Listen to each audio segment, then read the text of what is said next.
Hey, good morning. I wanted to make you a little bit of a video on the knit to yarn over just to make sure we're on the same page between action and translation onto the page. I think that physically what you're doing is correct, and I think that might be a small misinterpretation between what that physically means and how that's written on the page, and I think we can clear that up really, really easily. But I just wanted to make sure you can see me doing it so that you can understand that translation. Okay, so we're doing knit to and yarn over.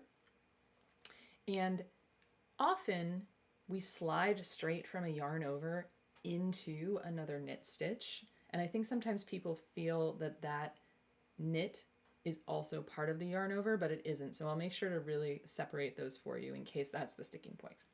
So I'll tell you a little bit. I have a little swatch right here. It has a border of 3 purl stitches on either side, so don't worry about that.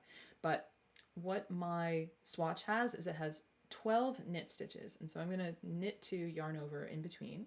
So that means that I'm dividing my knitting into groups of 2, so I'll have 6 of those, and so I'll have 6 added stitches for a total of 18. When I do one row, that should work out. So knit to yarn over gives you 1.5 times the number of stitches that you had before. Okay.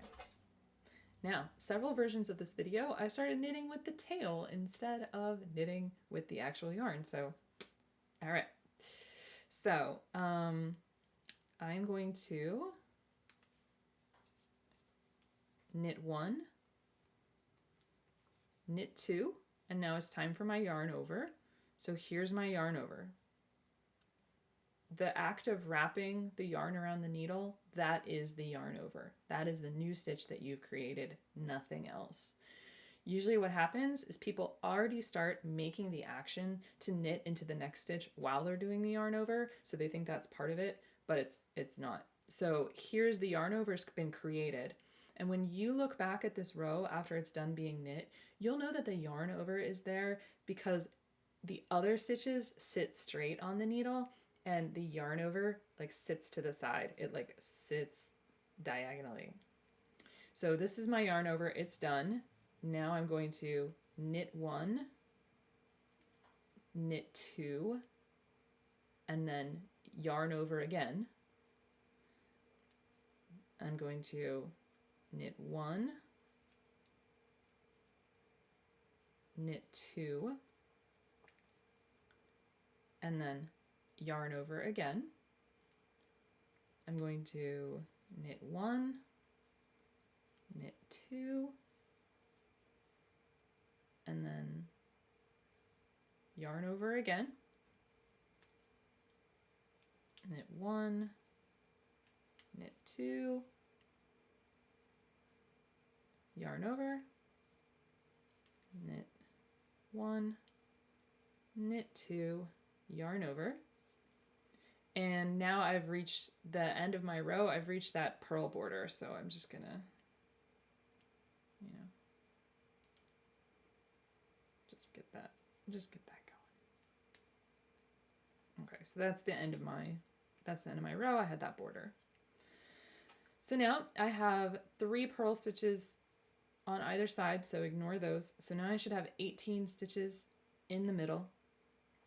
And let me just show you really carefully. So you see, I see 2 knit stitches hanging out there straight on the needle.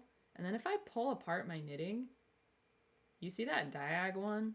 And there's like nothing below it. That one is the yarn over. That's going to start happening. That's going to be a stitch in the next row, and it's going to leave the eyelet that's there. So that's going to be that not only decorative little eyelet, but it's functional. It's adding the stitches. So again, then I have 2 more knit stitches that are sitting straight on the needle, and then another diag with the hole underneath. So that's how the geometry of that will look when you're all ready to go. Yeah, and I think you're physically doing that. I think it just might be the interpretation of what's going on the pattern. But yeah, and so then if I wanted to knit 3, I would knit, knit, knit. Then I would do my wrap. That's my yarn over. Knit, knit, knit. Wrap another one. That's knit 3, yarn over. Okay. Yeah, so I hope this helps. Video's always good, visual learning always good. So let me know if you need any more help. I think that should really get you going.